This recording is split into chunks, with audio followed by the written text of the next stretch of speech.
Om Agyantimirandasya Gyananjana Shalakaya Chakshuhum Militam Yena Tasmai Shri.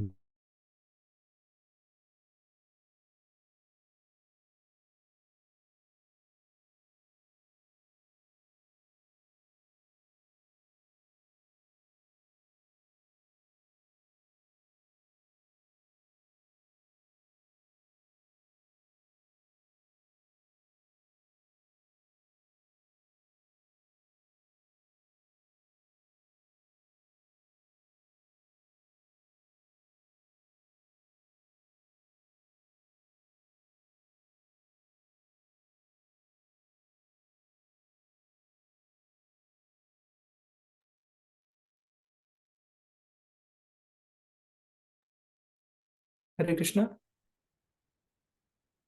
Bro, you're not able to hear. Yeah, I think there is some network issue, I think, at Prabhuji's end.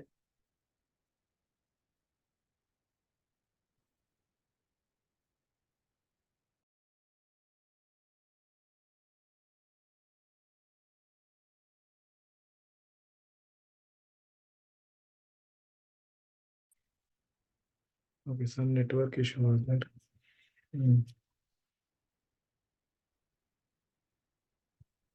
Okay, so yesterday we discussed the 28th verse starting onwards. So 7th chapter, Krishna is describing the Gyan Mishra Bhakti and some aspects of Kevala Bhakti. So here 7.28 we discussed Yesham tu antagatam papam jananam punya karmanam te dvanda moha nirmukta bhajante mama dridha vritaha. So here we discussed how persons who have acted piously in previous lives and in this life and whose sinful actions are completely eradicated are freed from the dualities of delusion and they engage themselves in my service with determination. So previous verse was, oh, everybody is engaged in the delusion, in duality. So nobody can know you. Ichha and Dvesha are there. So because of that, they are in samoha. So who can become your devotee? That question was asked. So here we understood that somebody whose punya karma has been done, that is spiritual activities, pious activities, that is agyat sukriti, that has been accumulated, then he can enter into path of bhakti. And after entering, yesham tu antagatam papam. So it's not that for entering into bhakti, papa has to be nullified. No, that is not the meaning here. Here the meaning is that for practicing Dridhavrita Bhakti, steady Bhakti, Nishtita Bhakti, one has to be free of anarthas. Okay. So that we discussed here. Then 29th verse, it was described about the fifth type of Sakama Bhakta. He is also Bhakta because he is either Yog Mishra Bhakta or Gyan Mishra, either he can be. But Yog Mishra Bhakta is going to be described in the next chapter, 8th chapter. So here Krishna is describing the fifth type of person who is wanting liberation. He doesn't want any material benefit, but he wants liberation. We have discussed. So Jara Marana Mokshaya. He wants liberation from the death and old age, like that. And whose shelter he has taken? He has taken shelter of Lord, Mam Ashritya. And he knows Te Brahma Tad Vidu Kritsnam. He knows completely about these seven aspects. What are they? So first is told here Brahma, then second is Adhyatmam, then third is Karma, and then four more aspects are told in the next verse. So Adhibhuta, Adhideva, that is, and 5, 6, and then seventh one is Adhiyagyam. Okay. Okay, I think there it was only 4. Here 4 are there. So there 3 were there. Correct, no? What are the 3? Brahma, Adhyatmam, and Karma. Yeah, here 3 are there. Next verse 4 are there. Adhibhuta, Adhideva, Adhiyagya, and Prayan Kale. Yeah, so these 4 things here and 3 in the previous verse, 7 verses, 7 aspects Krishna will describe in the 8th chapter. So yesterday we were discussing about the 8th chapter. So we'll go to 8th chapter. So there, yeah.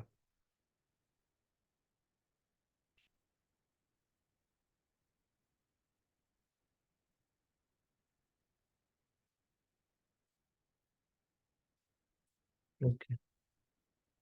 Here, attaining the supreme. So another meaning that Vishwanath Thakur is given is Yoga Mishra Bhakti, this chapter title.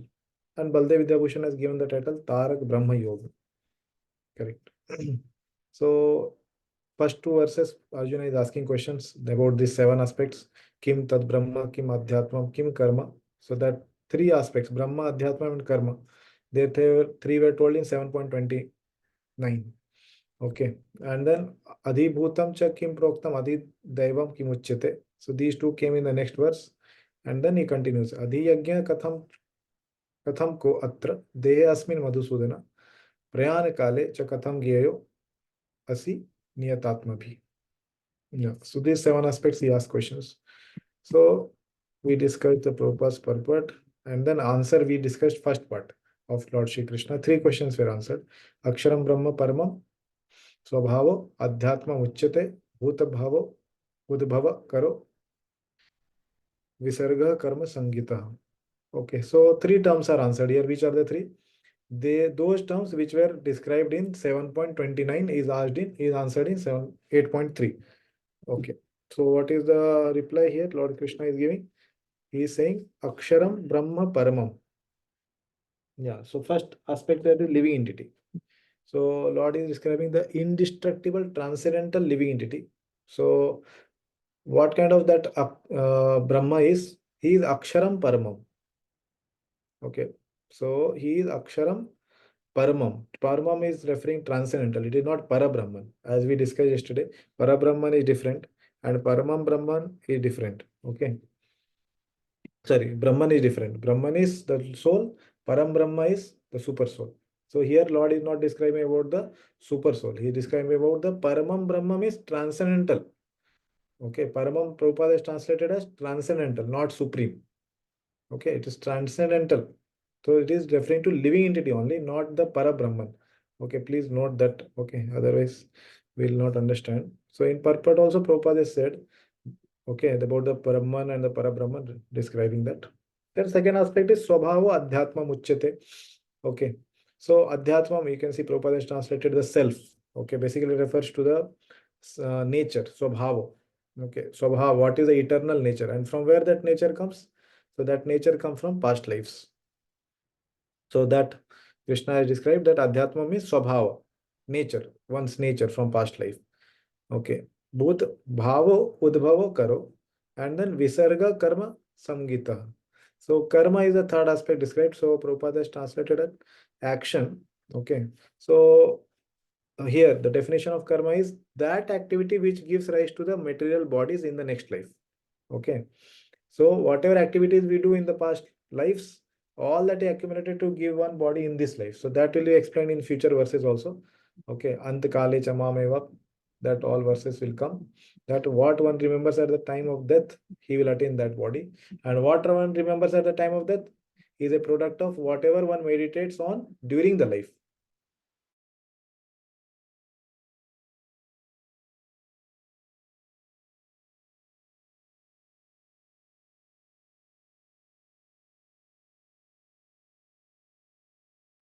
Were answered three terms. Now he is going to answer the other four, remaining four. Okay. So Adibhutam Charo Bhavah Purushaschaधिदैवतम् Adhiyagyo Aham Evatra Dehe Dehavritam Vara. Okay. So somebody can read translation. Kishore Madhav Prabhu, can you read?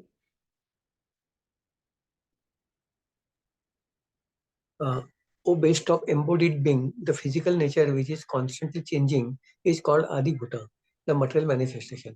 The universal form of the Lord, which includes all the demigods like those of the sun and moon, is called Adi Deva. And I, the Supreme Lord, represented as Super Soul in the heart of every embodied being, am called Adi Yagya, the Lord of Sacrifice. Yes, thank you, Prabhu. So here the four questions are answered. Okay, total seven were there, right? Seven terms. So three were answered in previous 8.3. 4 are answered here. So what are the terms? Adi Bhutam. Okay. So Adi Daivam. Okay. So I hope you are able to see the word Adi Daivam here. Otherwise you can see here. Okay, here. Adi Yagyo. 6. Okay. And then 7th will be answered in the 5 to 8th verse. Okay. So let's see 3 more. Okay. Questions are answered. Okay. Last one will be answered in Prayan Kale will be answered in 5th verse onwards, 5 to 8. Yeah. So what Prabhupada said, oh, best of the embodied beings. Okay. Whom he is referring to Arjuna. He is speaking to Arjuna. He is answering Arjuna. The physical nature. Okay. What is the physical nature? So please see here. Is the 4th term, Adhi Bhutam. Bhuta, you can always understand it as something as external.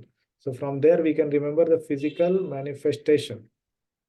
Okay, the physical nature, Prabhupada has translated, which is constantly changing. Charo. This word is used here, charo, whereas the previous verse, what was the word? Akshara. See here, the word is aksharam. Okay, akshara means what? Indestructible, unchangeable. That refers to the living entity, the soul. But now the topic is about the material nature. So how is the material nature? As we understand, it is temporary and it's constantly changing. So that's why the Shara word is used. Shara bhavaha. Okay, this nature is Shara. Okay. And then next definition of Adi Devatam is Purushas, the universal form. Basically, later we will see this includes the demigods also. The demigods are contained in the universal form. So Daivatam, you can refer to the Devatas, Daivatam, and they are included in the universal form. Okay. Here Prabhupada is written actually, including all the demigods. Okay. Like the sun and the moon. And then next says, next term, 6th term. Okay. Start with the 5th one. Purusham, Adi Daivatam. Okay. 5th. Yeah. Adi Yagyo, the super soul. This is the 6th term. Here, Adi Yagyo, Aham. So Lord Krishna is saying about himself, I am the super soul. Eva, certainly. Okay. And where is he situated? Atra Dehe. He is situated in the body. Deha Bhritam Vara. And he is situated in the body. Okay. And the talk is about the Adi Yagya. Adi Yagya. So what is the exact translation Prabhupada given is super soul. Yagya. Okay. So Yagneshwara is Lord Vishnu. So we can understand that refers to the Vishnu Tattva. Adi Yagya refers to Vishnu Tattva and then it is super soul. So in that way you can remember. Okay. So these 3 terms. Adi Bhutam is the changing, and what it is the manifestation of the physical world, or Prabhupada has told us physical nature. Okay, so this is physical nature, that is external, and then he is telling about the universal form, devatas, demigods, so that is Adi Devatam and Adi Yagya. Okay, so these are terms which are used by Yoga Mishra Bhakta. So for Kevala Bhakta devotees, for those who are practitioner of pure devotional service, Prabhupada will tell these may not be very important. Okay, so let's read the commentary from Prabhupada. Yes, Prabhuji. The physical nature is constantly changing. Material bodies generally pass through 6 stages. They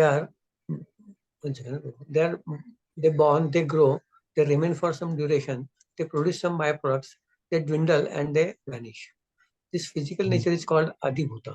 It is created at a certain point and will be annihilated at a certain point. The conception of universal form of the Supreme Lord, which includes all the... So, yeah, that much. So this is about physical nature. Okay. So here, the first term Prabhupada is explaining, Adi Bhutam is explained here in this. Okay. Adi Bhutam. That is explained in these 3 points. And he is saying that how it is constantly changing. So what he is referring to? Changing means what? What word is used by Krishna? Yeah, Shara. That is used. Okay. Yes, please continue. The conception of the universal form of the Supreme Lord, which includes all the demigods and their different planets, is called Adi Devata. Oh, yes. So this was Adi Bhutam, which was described here. This is the fifth item, Adi Devata. So universal form, including all the demigods. Okay, that is the Adi Devata. Yeah. Yes, please. The super soul is called the Paramatma or Adi Yajna and So this is situated in the heart. sixth item, Adi Yajna, Paramatma. Yes, please. The word Eva is particularly important in the context of this verse because by this word, the Lord stresses that the Paramatma is not different from him. The super soul, the supreme personality of Godhead, seated beside the individual soul, is the witness of the individual soul's activities and is the source of soul's various types of consciousness. The super soul gives the individual soul an opportunity to act freely and witness its activities. Yeah, so that free will is given to the living entity, but that is being observed, okay, by the super soul and all other like the land, earth, or water, fire, all that things they observe what the living entity is doing. So yeah, here super soul is explained in these 3 points. And what is the function of the super soul, that is also explained here. Yeah, and non-different from him, where it is referred in the verse, the Lord is saying, I am non-different from the super soul. Aham eva, correct, that word came. See, aham eva, correct. Yeah. Yes, please. The function of all these different manifestations of Supreme Lord automatically become clarified for the pure Krishna conscious devotee engaged in transcendental services to the Lord. The gigantic universal form of the Lord, called Adi Devat, is contemplated by the neophyte who cannot approach the Supreme Lord in his manifestation as Supersoul. Thank you, Prabhu. So yeah, first point is that for the devotees, these all knowledge is not required to actively meditate on. Okay, what is the universal form? What is the Paramatma and the demigods? All these are not required. He is just concerned about Krishna. Okay, who is the son of Yashoda, or the darling of Yashoda, like that. He describes, he understanding about that, who is lifter of Govardhan. He is more concerned about those things, the Keval Bhakta. He is not behind these kinds of knowledge. Okay, he may know. And then Prabhupada also says that the devotees automatically become known about this. Okay. And he says that Supreme Lord automatically become clarified for the pure Krishna conscious devotee engaged in transcendental service to the Lord. Okay, so automatically can mean both the things. It means that as one associates with the devotees, he can understand the Sambandha Gyan, basically. Okay, that we are the soul and we are part and parcel of the Lord. So that Sambandha Gyan can come. And when one becomes realized, all this knowledge also will reach to their realization. Okay. Yeah. Yeah. And then next point is about the universal form. Yeah. So we will read in the Bhagavatam that this neophyte person is not a person who is advanced in the Yoga Mishra Bhakti. This actually is not about the neophyte person of Krishna consciousness. This neophyte person, it has actually, there is explanation in the second canto, one can read in the Krama Mukti section. Okay. But in short, I will just say that this neophyte person is a neophyte practitioner of Yoga Mishra Bhakti. Okay. So Yoga Mishra Bhakti practitioner he is, and he has impurities in heart. Okay. So because he is not fully clear of the impurities, he cannot meditate on super soul. That is the point. And to remove that impurities, what he does, he meditates on the universal form. Okay, that much only you can understand as of now. That is sufficient. Okay, this neophyte is not Krishna conscious person. Okay, not Kevala Bhakti. Okay, yeah. So now seventh question is answered. So that was about what? Prayana Kale. Okay, how to remember the Lord at the time of death. So this whole thing is discussion about the Jaramarana Mokshaya, that shloka, 7.29, that person who was Yoga Mishra Bhakta, remember. And Lord told that he will attain liberation by meditating on me. So that person is being described. So this is not exclusive for the Kevala Bhakta, because his meditation is not on the super soul, all these things. Okay, so his meditation is different. But Prabhupada in his purport also dovetails the whole concept in Krishna conscious way. Okay, that is correct. Okay, but understand the context is for the Yoga Mishra Bhakta. Okay, so we'll recite this verse. Antakale cha mameva smaran muktva kalevaram yah prayati samadbhavam yati nasti atra samshaya. Okay.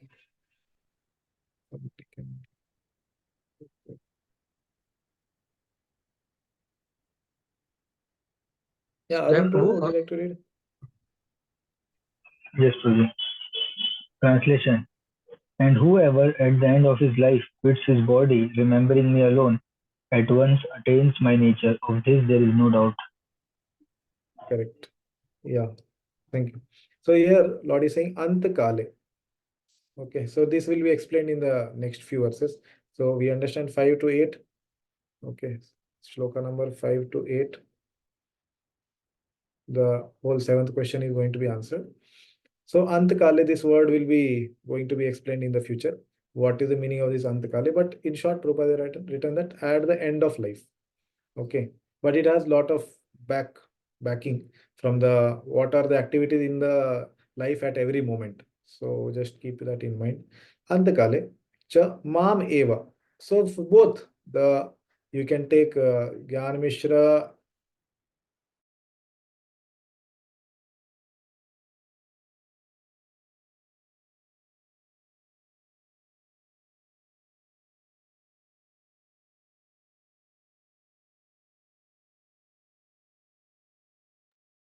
Hare Krishna. Hare Krishna, Guruji. Hare Krishna. I will attain liberation. Okay. Prabhuji, I think your audio Again, video video. was paused Yes, for Guruji. maybe for one minute or few seconds.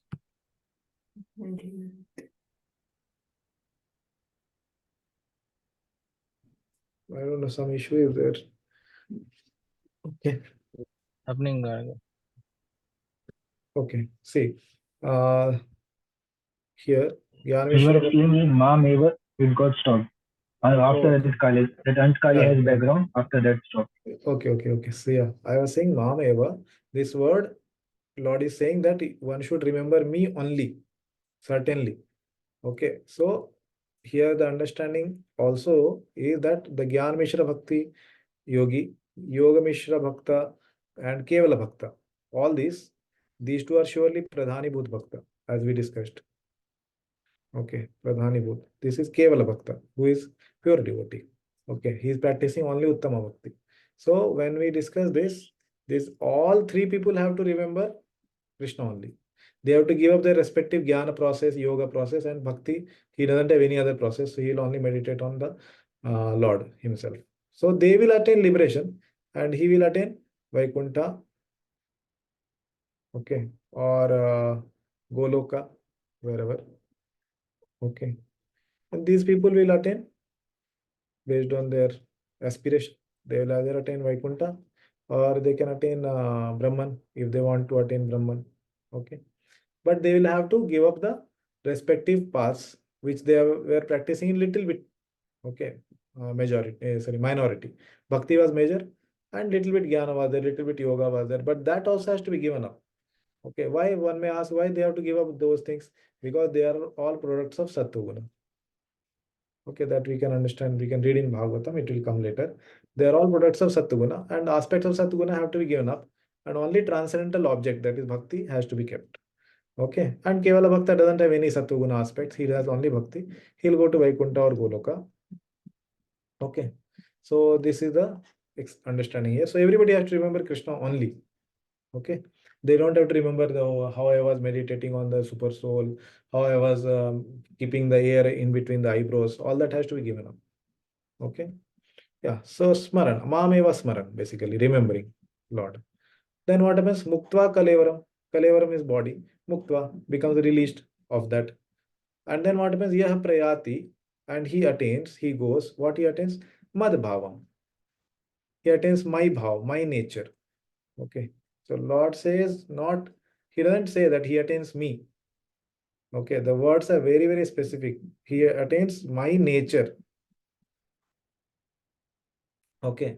So obviously this doesn't mean that he merges with the Lord, because soul is always separate.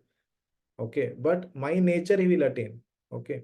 So as we understood, he will attain Vaikuntha, but everybody may not have the same experience in Vaikuntha, because those who are going by Kevala Bhakti, they will have rasa experience.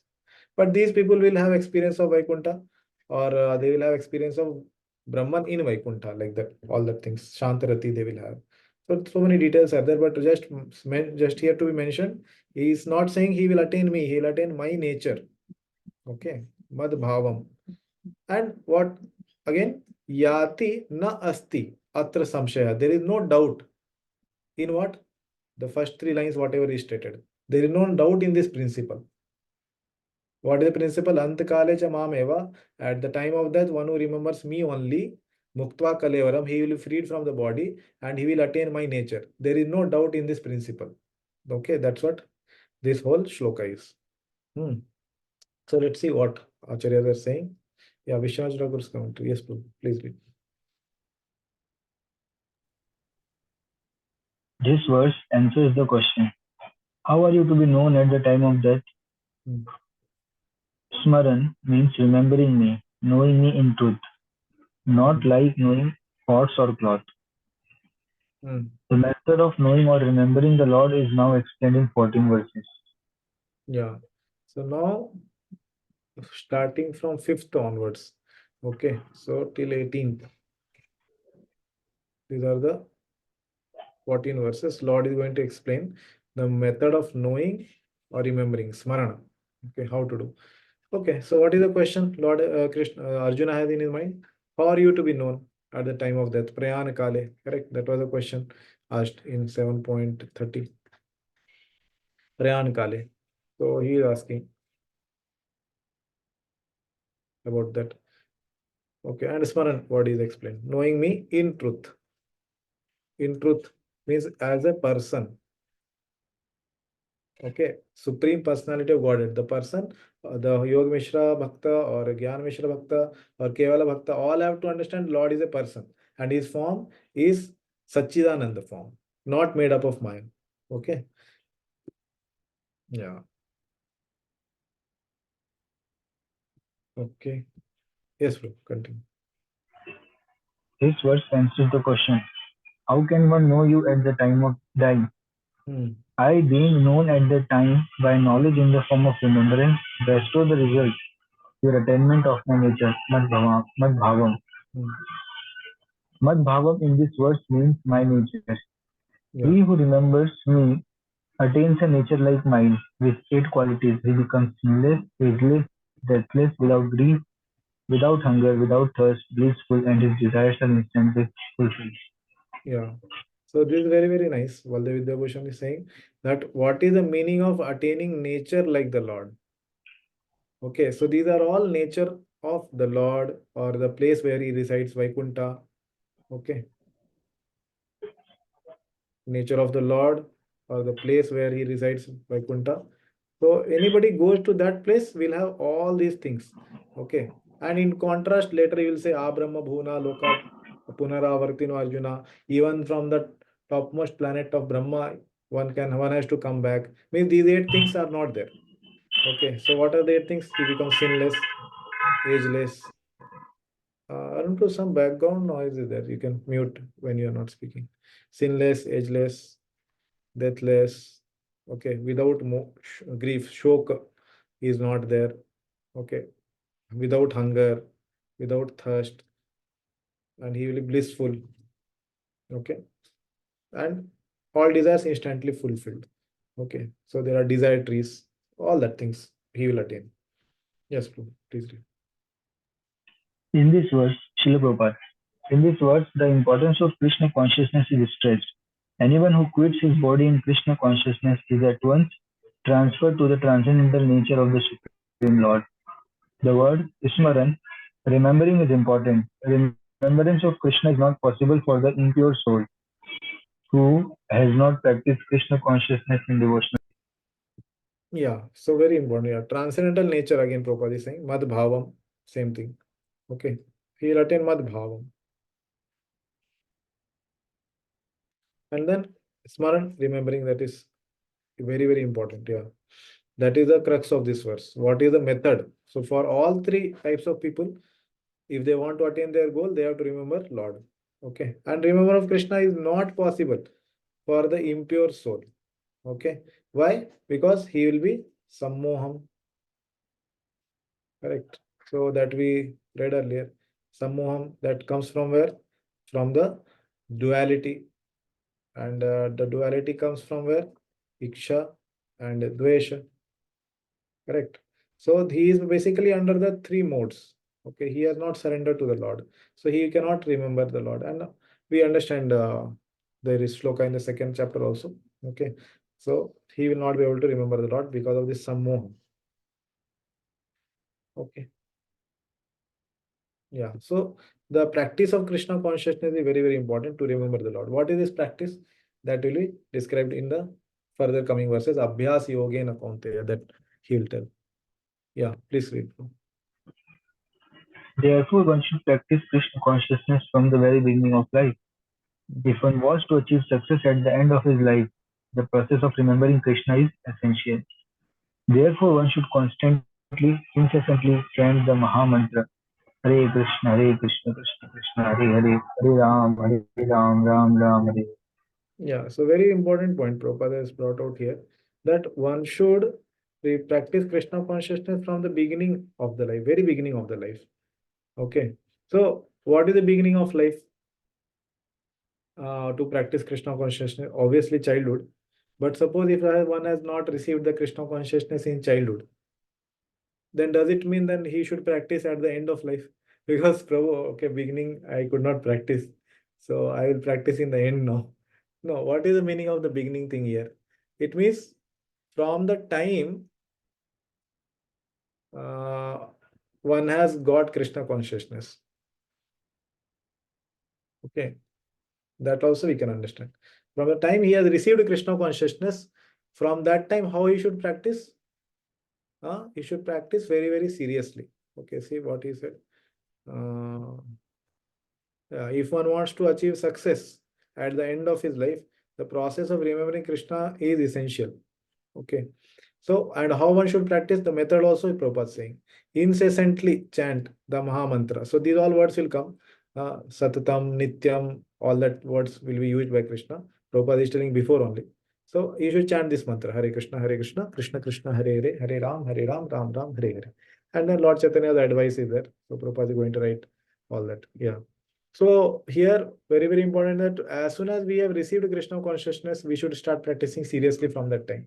One should not think, okay, yeah, actually in the beginning I have to settle a few things, when the person is not yet received job, then he thinks about giving interviews and receiving job, and then he may keep it at the back seat, practicing Krishna consciousness.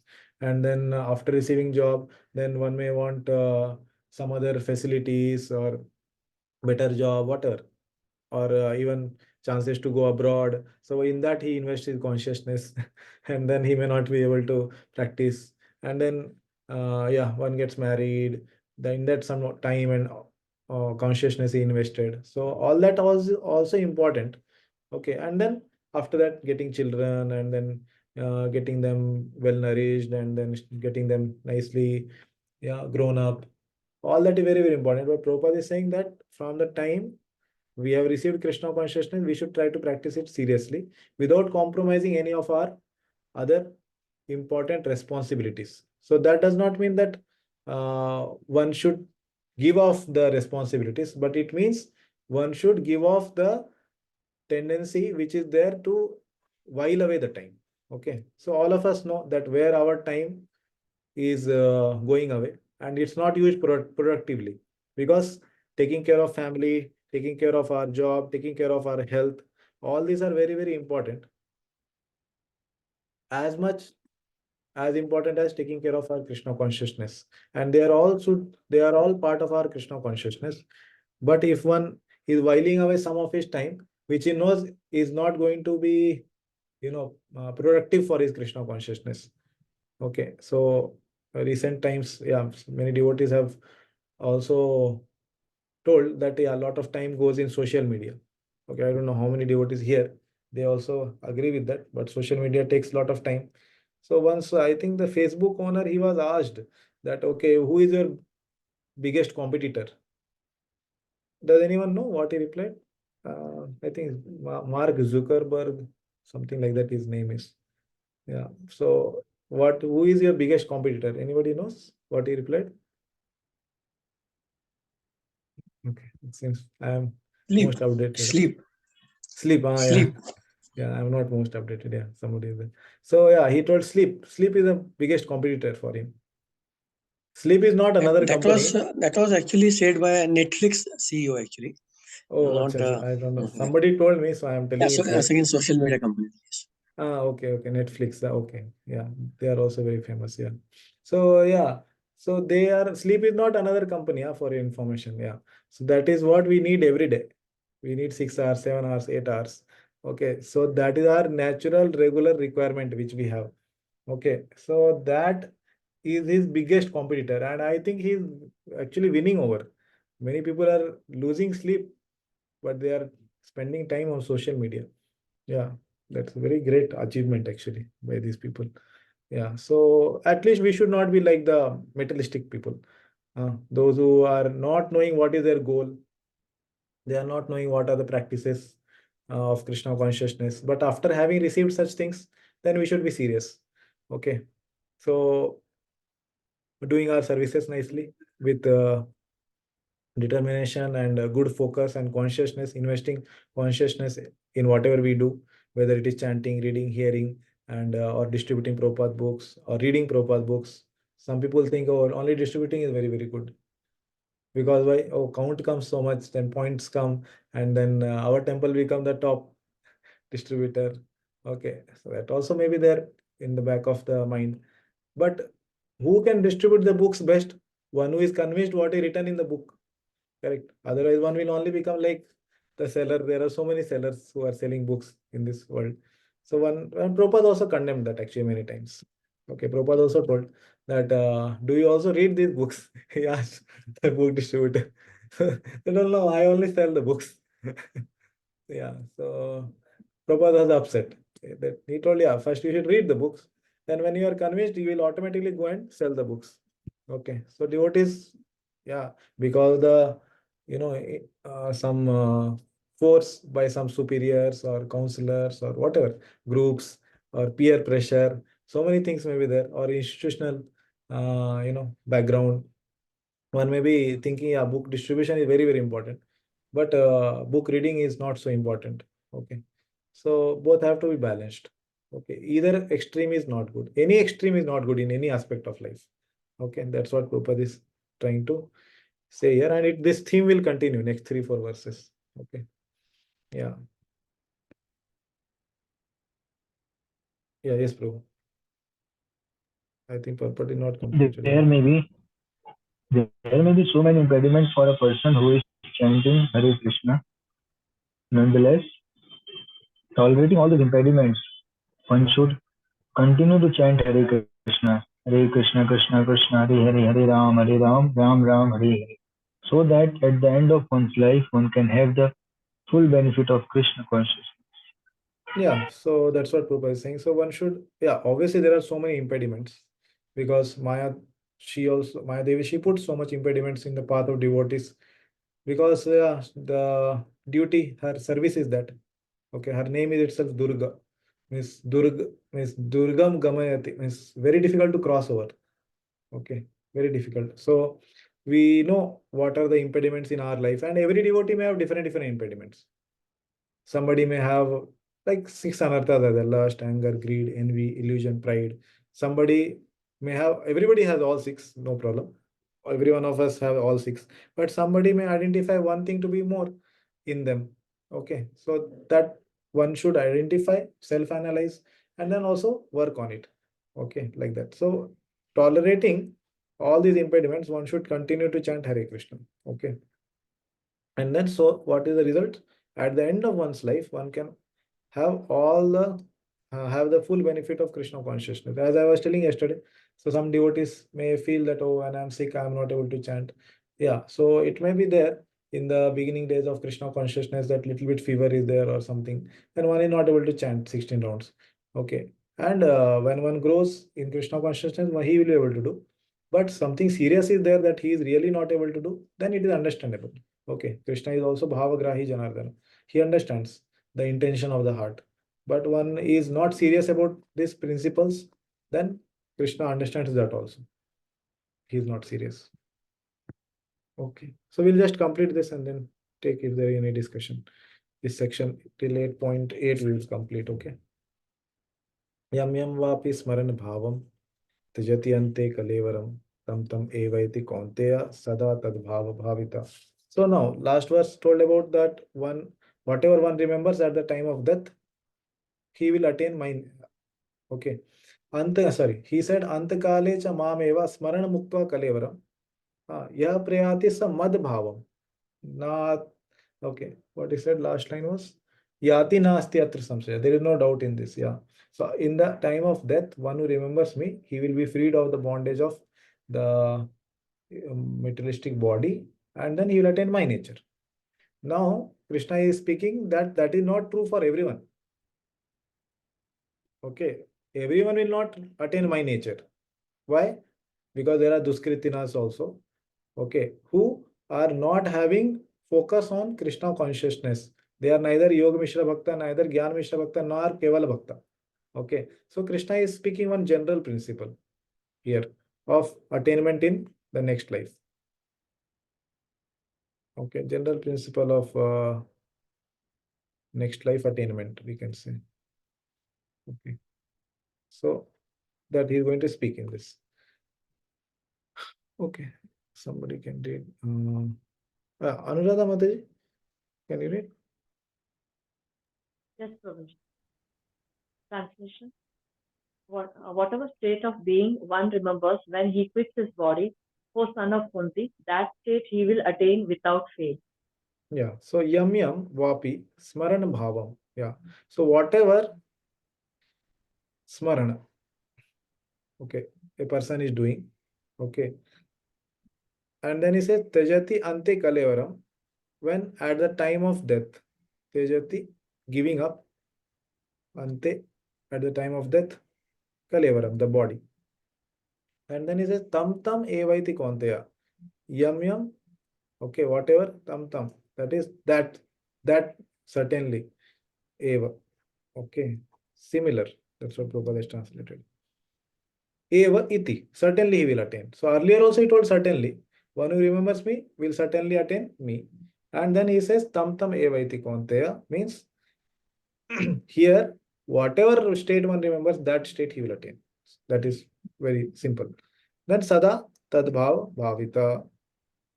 So he's saying always one should state, okay, always that state of being one should remember in that sense it is said.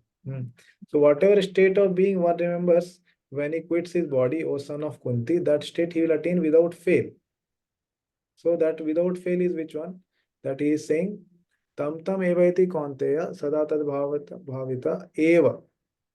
This word eva, again it is used. 8.5 also it was used, 8.6 also it is used. Okay, without fail he is going to attain that same state, whatever he remembers. So everybody is not a devotee, so they will remember different things, they will attain those things. Yeah, so now we'll read the commentary, what is saying Bhaktivedanta Bhushan. Yes, Mataji. Roji, 8.5 and 8.6 are same only, right? 8.5? State and bhava. In this it is state and previous one was bhava. So both are same or there is difference? But there also same word came, no? Bhava also was there only. Mad bhavam. Yeah, it is here in 8.6 it is state. Same. Same, okay. Same. Bhava, nature, same. Yes, Mataji. Whatever object, bhavam, a person remembers, he attains that after giving up his present body and state of mind. Bharata, remembering a deer at the point of death, became a deer. The last thoughts at death are the subjects of previous thoughts. Yeah. So same thing he is saying. Okay. The general principle is explained here. Whatever state of being or object he remembers, he attains that after giving up his present body. Okay. And the present state of mind that he will give up and attain the next life. Example is given. Okay, this is Bharata, which we know in the 5th canto of Srimad Bhagavatam. This is explained. He remembered the deer at the point of death. So he became a deer. So Prabhupada is going to explain this example also. Yeah. So this is the principle which is going to be explained in the future verses also. Law of last thought. Okay. In English, we call it law of last thought. Last thought at the time of death are the subjects of previous thoughts. Okay. So, and that last thought will be leading to the next life. Okay. So this previous thoughts will lead to the last thought will be coming in the next verse. Okay. Yes, Mataji.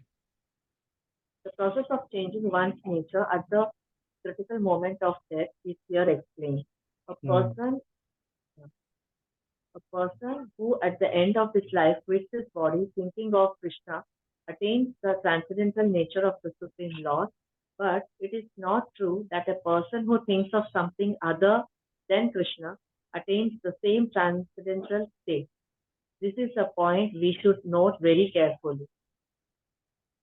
How can one die in the proper state of mind?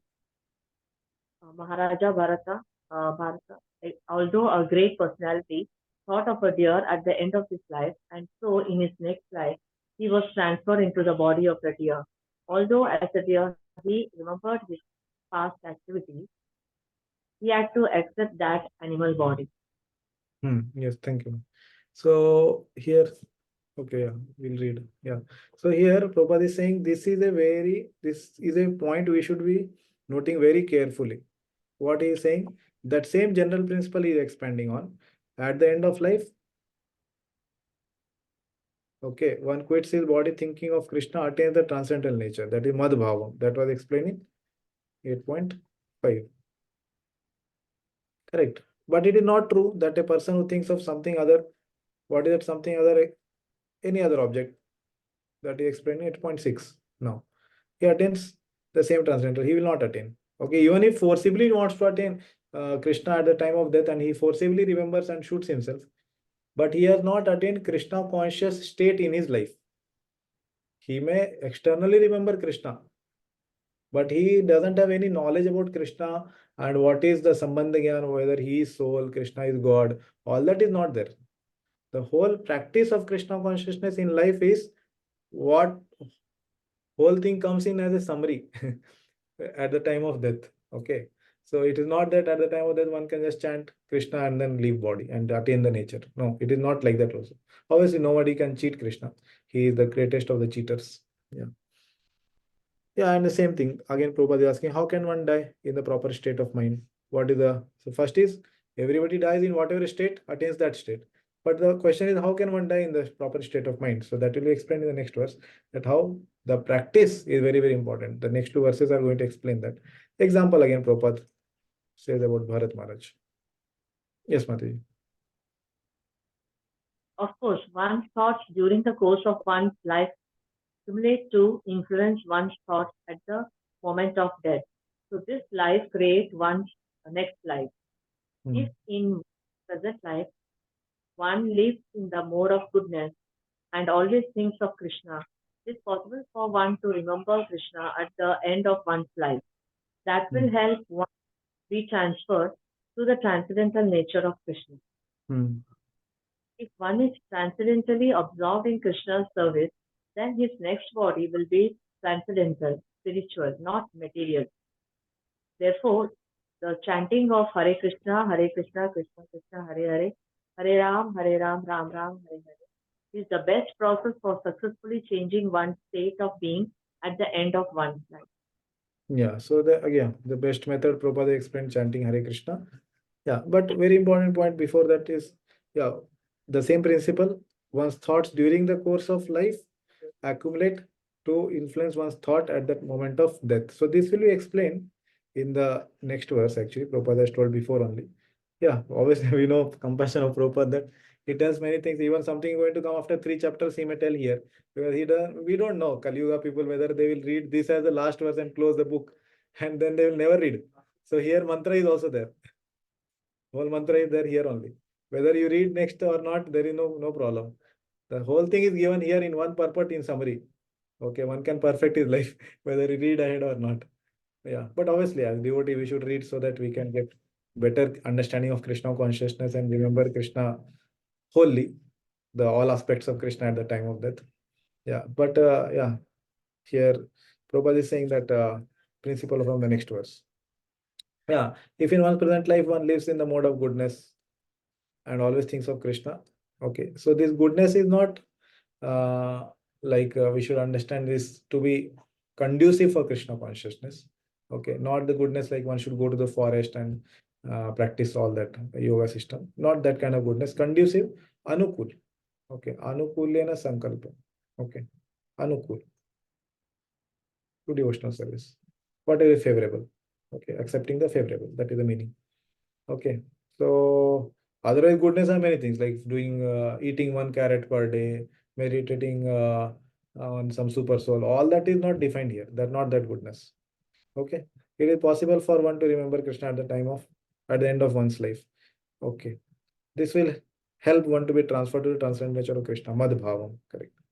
So actually, yeah. So very important principle here. Prabhupada is saying also repeatedly that at the end of life one should remember. For that remembrance, one should remember him throughout the life. So yeah, we should, as we discussed now earlier, that one should plan out his life in a way that it can be Krishna consciousness. Obviously, one can give thousands of excuses, and Maya will produce so many impediments, as Prabhupada told earlier.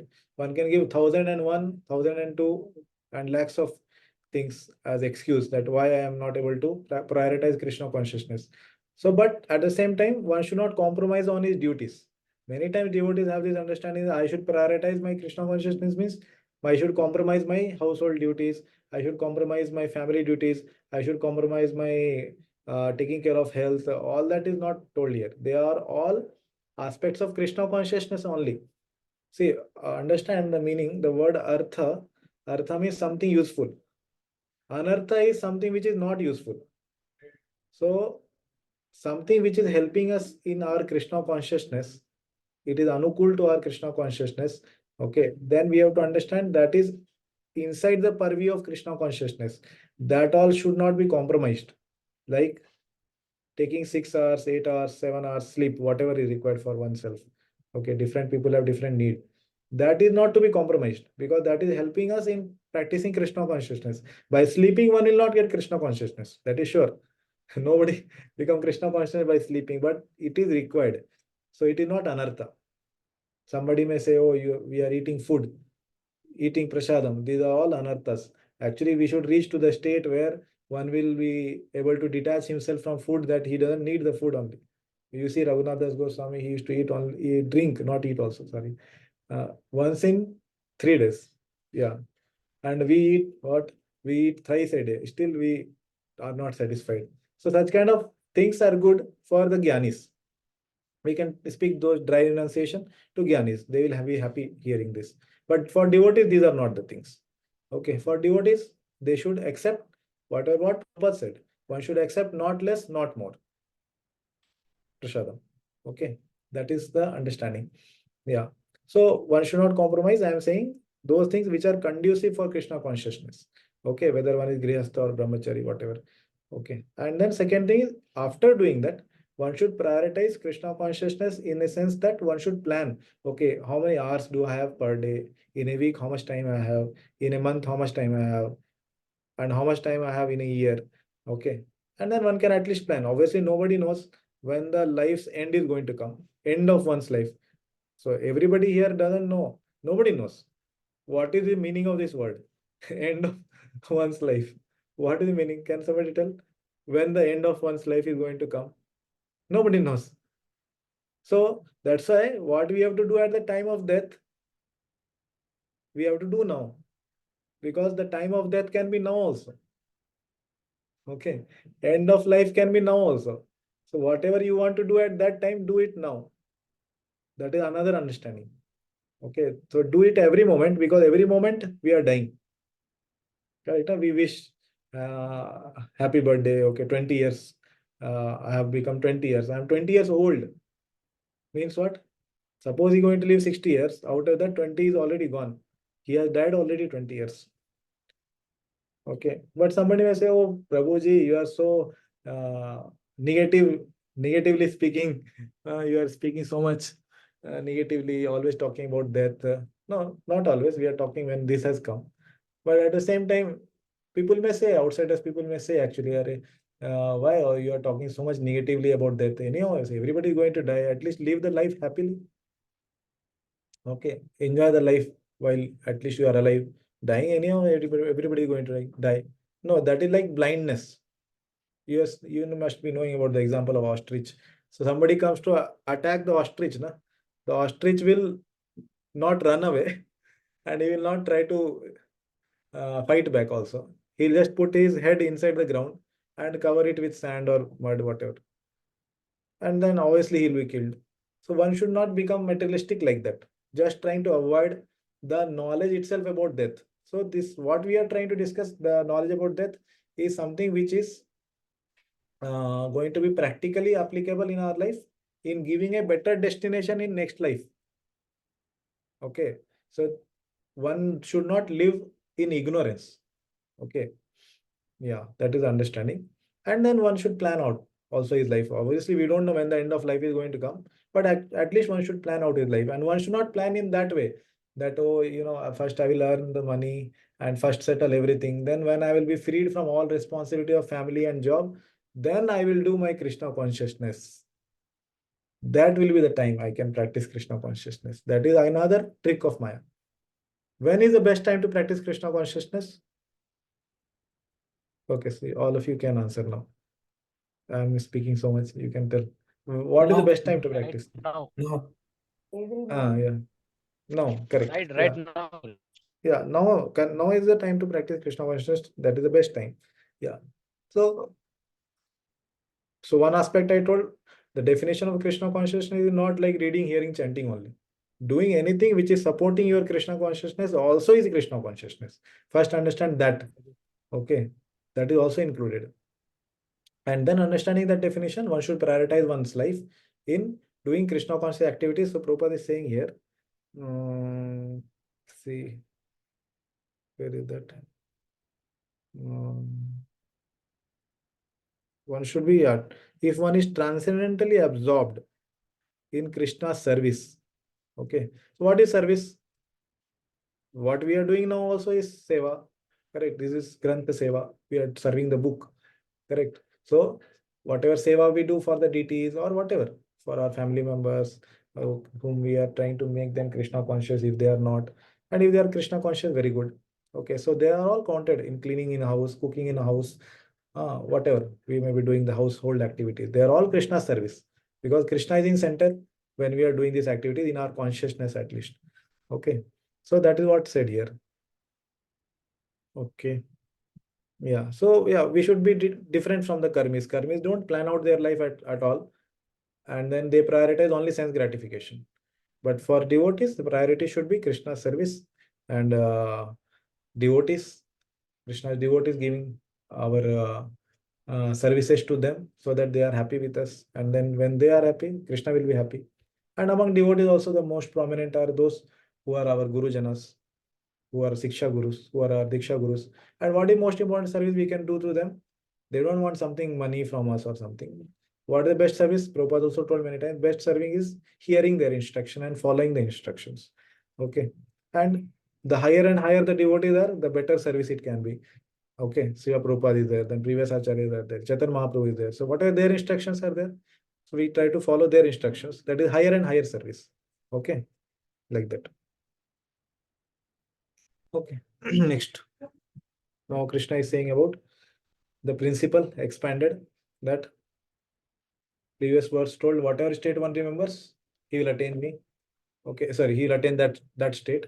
And now he is saying, therefore, if one wants to attain me, this Yoga Mishra Bhakta or Kevala Bhakta, Gyan Mishra Bhakta, anyone who wants to attain me should remember me. When? At the time of death. For doing that, one should remember every moment. Okay, that is the principle. Tasmat Sarveshu Kaleshu. Mam Anusmara Yuddhacha.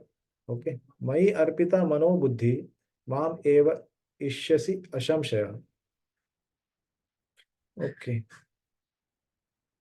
Madhav Harinam. Okay. Harsh Prabhu. Yeah. You ready? Therefore, Arjuna, you should always think of me in the form of Krishna, and at the same time carry out your prescribed duty of fighting with your activities dedicated to me and your mind and intelligence fixed on me. You will attain me without doubt. Yeah, thank you. Yeah, so therefore, Tasmat Sarveshu Kaleshu. So whatever one remembers at Sarveshu Kaleshu, that will be same thing as Antakala. Antakale. That same thing will come in his memory. Ma Manusmara Yuddhacha, and also don't give up your prescribed duty. Okay, prescribed duty. Okay. Prescribed duty has to be done. So as one maybe a grihastha or a brahmachari or sannyasi, one prastha, whatever. Okay, whatever varna, whatever ashrama one may be in. So there are prescribed duties in that particular varna and ashrama that should be done, considering it to be conducive for Krishna consciousness and keeping Krishna while doing it in one's consciousness. Okay, so that is what Krishna is saying. Ma Manusmara. Remember me and fight. Okay, and Mai Arpita Mano Buddhi. Okay, you offer it, your mana and buddhi, intelligence, mind, everything to me. Mam eva eshyasi asamshayaha. You will attain what? Me. The same thing what Krishna had told in the 2 verses 8.5. Mad bhavam. Same thing he's saying. You will attain me. Okay. So this is the principle which is in particular for attaining Krishna. Okay. So remembering all the time. Then what happens? One attains Krishna. Okay. Yeah, I am writing in short Krishna K like this. Don't write like this in exam. Okay, because I will not be correcting your paper, obviously. So don't write Vaikuntha like this. Okay, they will not understand. So you write properly. Yeah. Yes. Please read. Baldev. Since previous thoughts are the cause of thoughts at death, you should remember me at every moment and fight. Hmm. To teach people, engage in your prescribed duties of fighting. Offering your mind and intelligence to me, you will attain only me and nothing else. Have no doubt about it. Yeah. Yeah. Previously also he told, don't have doubt. Na samshaya in 5th verse. Okay, now also he's saying ashamshaya. Okay, don't have doubt in this. 2 times Krishna told. Okay, same thing. 8.5 also he has told. So 8.5, right? Yeah. Yeah. Nasti atra samshaya. There also he told. Yeah. Yes, Prabhuji, please. This instruction to Arjuna is very important for all men engaged in material activities. The Lord does not say that one should give up his prescribed duties or engagements. One can continue them and at the same time think of Krishna by chanting Hare Krishna. This will free one from material contamination and engage the mind and intelligence in Krishna. Yeah, so that's Mano Buddhi. Okay. So later also in 12th chapter, the verse will come. If you cannot offer your wealth, you cannot offer your intelligence, you cannot offer your mind, all that stages will come. We will discuss it there. But here overall, Krishna is saying that who will attain my state? One who has offered his mind and intelligence to me. How does one offer his mind and intelligence? By doing smarana. Okay, remembrance. So remembrance principle is being spoken throughout this section. So mind and intelligence both together. So intelligence we have to utilize in reading the Shastras, doing our services. Whatever absorbs us in Krishna consciousness. Some people may be absorbing in reading, somebody may be in hearing, somebody in doing some service, but in a balanced way. It should not go to extreme that other things are fully zero. Okay, and then using that intelligence in this way, one can invest the mind also with the consciousness of Krishna while doing the service or reading, hearing, chanting, whatever. Okay, so different devotees surely will have different inclination, and one should try to absorb through that inclination in Krishna consciousness. So sometimes devotees also have this question, oh Prabhuji, is it not wrong to say that I am trying to enjoy devotional service through some limb of bhakti? Like I'm trying to enjoy reading. I like reading, so I'm like sense gratification. I'm doing sense gratification by reading more. I'm doing sense gratification, by hearing more. I'm doing sense gratification by taking darshan of the deity. No, these kind of sense gratification should be done. Okay, enjoying bhakti is the principle of bhakti, but not as an enjoyer, but understanding that such enjoying gives enjoyment to Krishna. Okay, if you remember, I quoted a shloka from 11th canto. So he said, my devotee should remain happy. Okay. Yeah, so my devotee should remain happy. He said, even though sometimes he may fall down, or even though he understands that, okay, he repents, but at the end, Lord Krishna said that my devotee should remain happy. So it's not an anartha that one may sometimes enjoy the activity of Krishna consciousness. And actually, it is our nature, the soul's nature to enjoy. And that should be directed towards the Krishna conscious activities. So one should not consider it as sense gratification in the sense that which is anartha. Okay, so these are good and they should be done and they should be channelized for Krishna consciousness. Okay, so absorption in particular limb of bhakti is very good and that should be done more, but it should not become again extreme that I am doing only that and nothing else. So balance has to be there. Okay, and the last verse in this section, Abhyasa yoga yuktena chetasa ananyagamina paramam purusham divyam yati partha anuchintayan. Okay. Read. Okay. Dipali Mataji, would you like to read? Yes, sure. He who meditates on me as the Supreme Personality of Godhead, his mind constantly engaged in remembering me, undeviated from the path, he, O Partha, is sure to reach me. Again, sure to reach me. Asamshayam, same thing. Third time Krishna is saying. Okay, so he's saying, yeah, for doing this, Abhyasa Yoga. Okay, one should do practice of meditation. Okay, so yeah, as we do chanting, so we should understand chanting is surely we are doing. It's like sometimes external utterance of the words. So while doing chanting, are we doing meditation? One should ask that question. So chanting is not equal to meditation because while chanting, one can meditate on many things and so many things. One can meditate and all that meditation will come at the time of chanting only. If one is trying to chant and one is trying to observe that what is happening, then he can understand that there are so many other meditation going on during chanting. Okay. So one should try to meditate while doing chantings. Okay. Abhyas yoga. Yuktena. Endowed with that or being engaged in that. Chetasa, by the mind and intelligence again. So previously also Mano Buddhi was used. Prabhupada is again bringing that same thing. Chetasa. Chetana, consciousness. Like that. And then very important, na anya gamina. This again will be coming in the next verse. Ananya chetaha. Not next verse, 14th verse, I guess.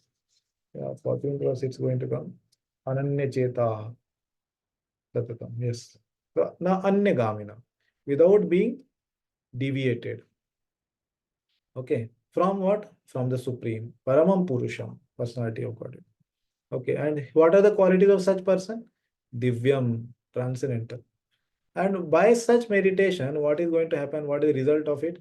Yati, Partha, O Arjuna, Anuchintayan. Okay, constantly thinking. Anu means constantly. Okay, this word Anu refers to constantly. Chintayan is thinking. Okay, like Anushilanam, constantly doing activity. like that. Anushilan, Anuchintayan. Okay.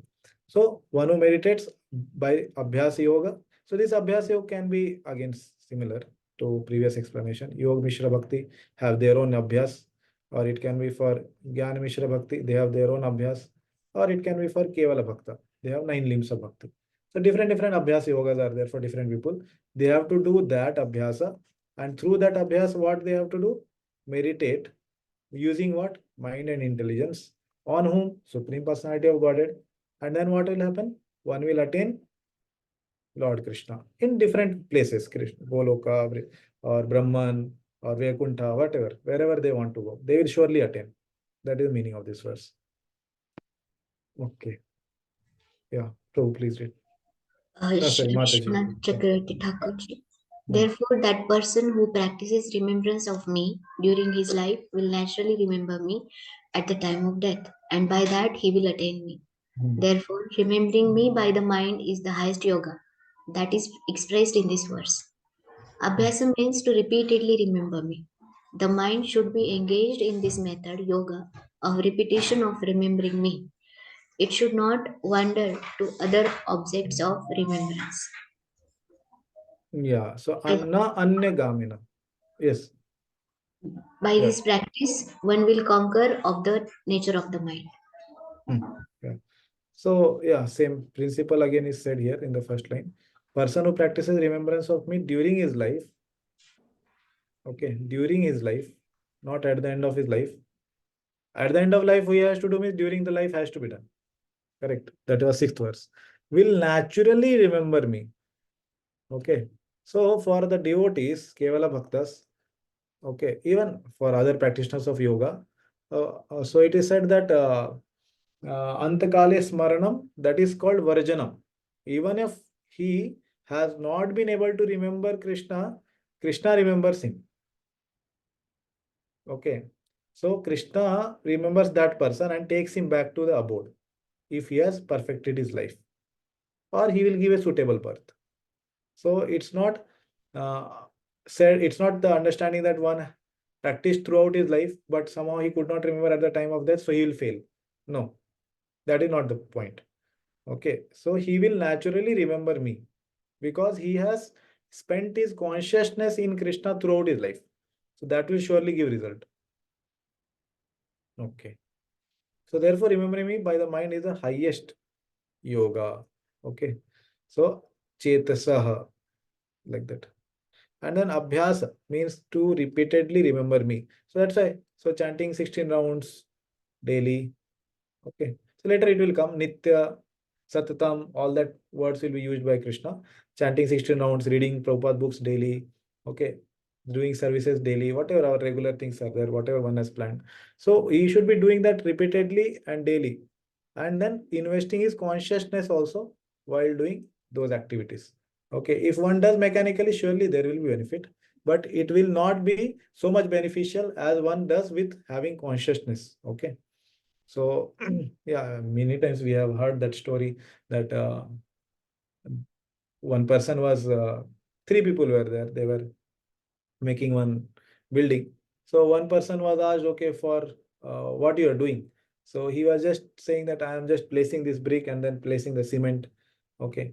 And then he was not knowing the purpose of the building, what he was doing, he was making for. But the other person, when he was asked, he told, I am making the temple for the Lord. So he was doing the same activity, but he was not doing Mam Anusmara Yuddhacha, as Krishna has told. Okay, remember me while you fight. So he was doing the activity, but he was not doing the activity in consciousness of Krishna. So that will lead to Agyat Sukriti. Agyat means was unknown. Some credit which will go to Agyat Sukriti. It will not come to the Krishna conscious credit directly. Okay, surely it will be beneficial. Yeah. Yes, Matthew. With consciousness unswerving, Unswerving. I think it means without deviation. Yeah. Unswerving, fixed on one point, Chetasa Nanya Gramina, engaged in the function, yoga, of remembrance by repetition, Abhyasa, contemplating the Supreme Person, Vasudeva, Narayana, Endowed with great opulence, Divyam, a person becomes like the Lord. Just as an insect remembering a bee become a bee, attains him alone. Note, this indicates he can attain sarupya or other types of superior liberation, but not necessarily the various rasas like dasya and sakya. Yeah, this we have understood. So Yoga Mishra Bhakta or Gyan Mishra Bhakta, they will not attain the rasas. Okay, only Kevala Bhakta will attain rasas. Okay, because they have no other motive than pleasing Krishna and they will attain prema. Yeah, so before that, here the word meanings are explained by Baldevidya Bhushan. Okay, similar what was told earlier. Yeah. An example, yeah. Here one example is given. So, Anuchintayan, Partha Anuchintayan, correct? Or previously Smaranam word was used. Okay. So, by this kind of meditation, one begets the bhava, mad bhavam. Okay, bhavam like the Lord, becomes like the Lord. What is the meaning of bhavam? That you remember 8 things he had told: free of hunger, free of distress, sinless, all that, pure, all that things he will attain. Just as an insect remembering. So just like a bee captures a grass insect and then puts it inside the what you say cocoon and then stings it again and again. And this fly or the insect remembers the bee again and again, and in next life he also becomes the bee. Okay, so that Prabhupada also is going to explain that example. We'll see. Yes, Mati. In this verse, Lord Krishna stresses the importance of remembering him. One's memory of Krishna is revived by chanting the Mahamantra, Hare Krishna. By this practice of chanting and hearing the sound vibration of the Supreme Lord, one's ear, tongue, and mind are engaged. Yeah. So yeah, same thing here. Prabhupada is saying again, Abhyas Yoga Yuktena. So what is the Abhyas? Abhyas is of remembering. What is the process? By chanting this Hare Krishna Mahamantra, doing services, reading Prabhupada books, whatever one is favorable, one is feeling more absorbed in. Okay. So once memory of Krishna is being revived by chanting the Hare Krishna Mahamantra.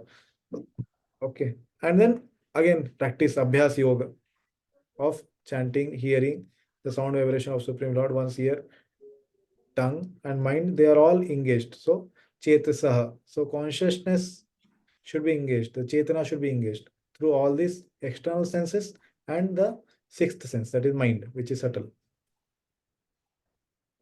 Yes, Mati. The devotee can constantly think of the object of worship, the Supreme Lord, in any of his features, Narayana, Krishna, Rama, etc., by chanting Hare Krishna. This practice will purify him, and at the end of his life, due to his constant chanting, he'll transfer to the kingdom of God. Yeah. So Yaha Prayati Samad Bhavam, that was also told earlier. Okay. And here he says, Paramam Purusham Divyam Yati. He will attain Paramam Purusham, Supreme Lord. Okay. And who is Divyam, transcendental. Yeah. That is said here. Yes, Mati. The mind is fickle, and therefore it is necessary to engage the mind by force to think of Krishna. One example often given is that of the caterpillar that thinks of becoming a butterfly and so is transformed into a butterfly in the same life. Yeah, the same example Baldevidya Bhushan also gave. Okay, so a caterpillar that thinks of becoming a butterfly, so is transformed into butterfly. Yeah, in the same life, actually after death. Yeah. So, oh yeah, it grows also, I think, wings. Yeah. So two different examples are there. Yeah. One is grass insect. One is this. So yeah, basically point here, important one is the mind is fickle and it will give multiple options till the time it is not Krishna conscious. One has not reached the stage of bhava or prema. The mind can give so many options of the anarthas, basically lust, anger, greed, envy, illusion, pride, all that can come up through the mind. And therefore, it is necessary to engage the mind by force to think of Krishna. So yeah, one way of engaging the mind by force is to have a lot of determination and hearing from our Guru Janas, Siksha Guru, Diksha Guru, Srila Prabhupada, okay, and reading various books, whatever our Gaudiya Vaishnavas have given. And then engage the mind by force. So whatever the activities of Krishna consciousness are there, which are absorbing for us, one can try to engage through that. Okay. So then it automatically gets engaged. Okay. Yeah.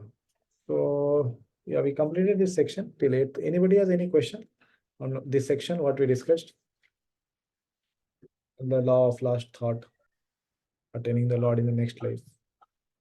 Okay. Yes, Yamuna will ask. Hare Krishna Praji.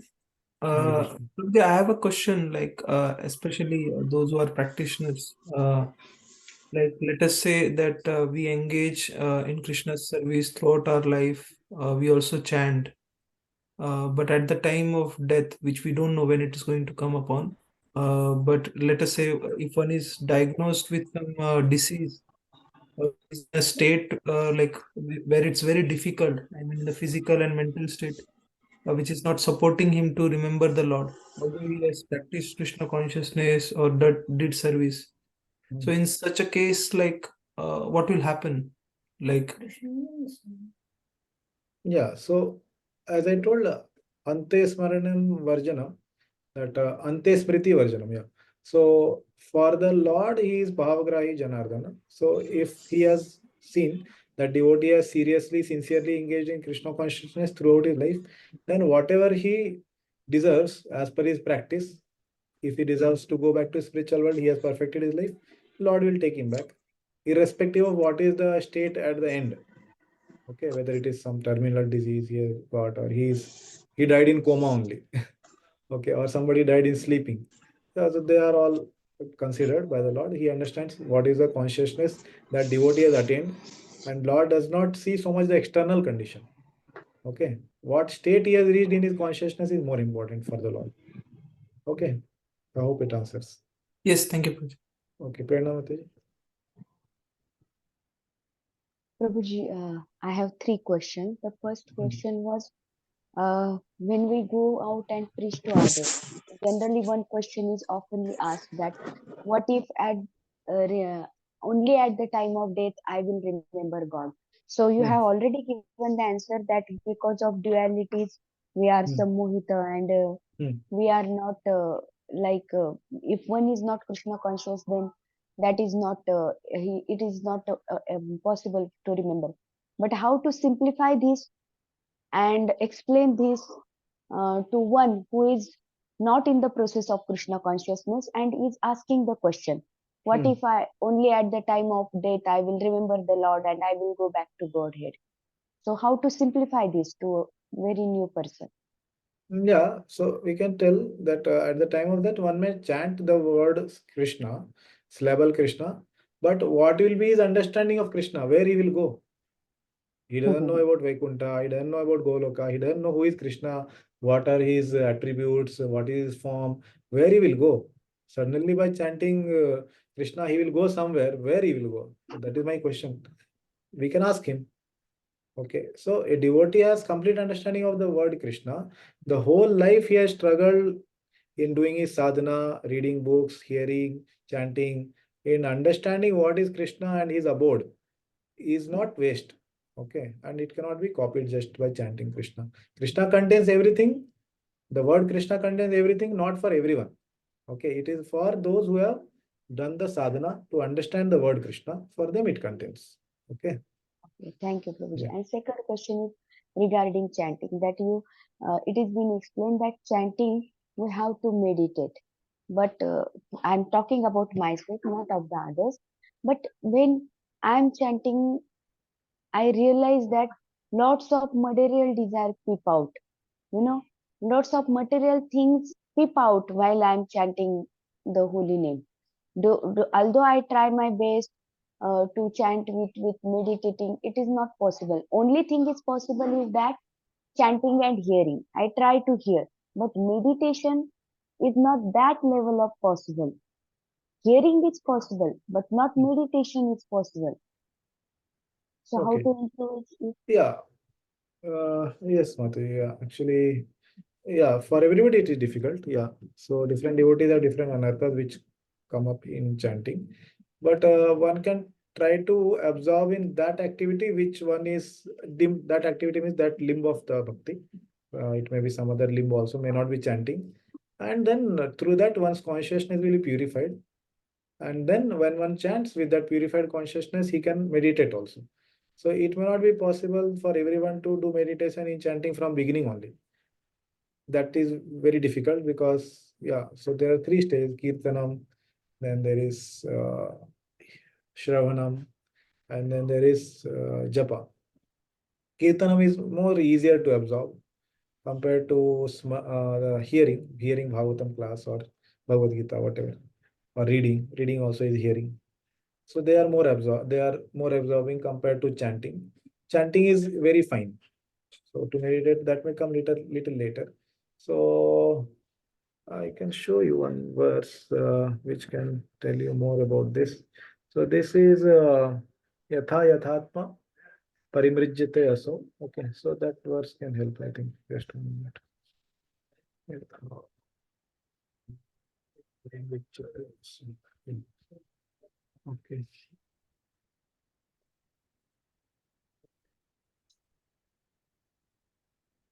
Yes. Yeah. Okay. Yeah, read this, Mataji.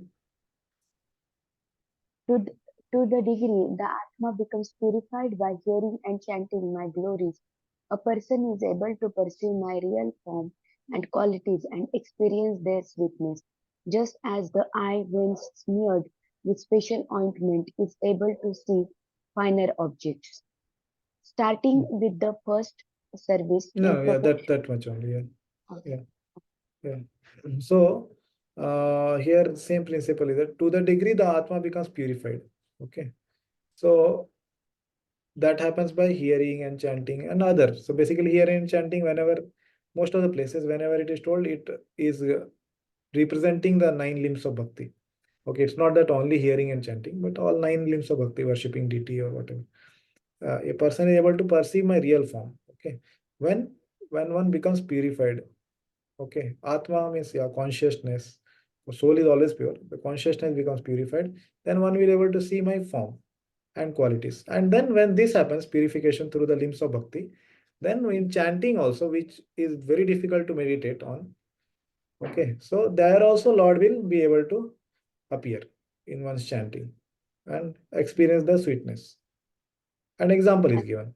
The eye, when smeared with special ointment, is able to see finer objects. Okay. Okay, Prabhuji. And whenever in the morning I start chanting, I first hear Japa talk by His Grace Radheshyam Prabhu. And I have become so habitual to that if one day the Japa talk is posted late, I become restless because I have put on that habit that after hearing Japa talk only, I start chanting. So is that good or? Yeah, that is good. Yeah. See, whatever, as I said earlier, whatever is conducive, anukul for your practice of bhakti, they are good. So keep that principle in mind, all the devotees, as I'm saying. So anukulyena sankalpa pratikula varjanam. That is the principle Rupa Goswami has given. So anything which is conducive, which is favorable for bhakti, it should not be something which is non-Krishna conscious, obviously, because mind can give so much of suggestion. But something which is conducive, practical, we can accept. And one last question. And but yeah, for that Japa talk, I'm not saying that it is not. Yeah, it is very good. You can hear, and then if it is helping you in chanting, then please you can hear. Yeah. Okay. And one last question, Prabhuji. You told that we can absorb ourselves in any one limbs we get absorbed, but that not should be too much. But that should not be too much. Only one limb should not be too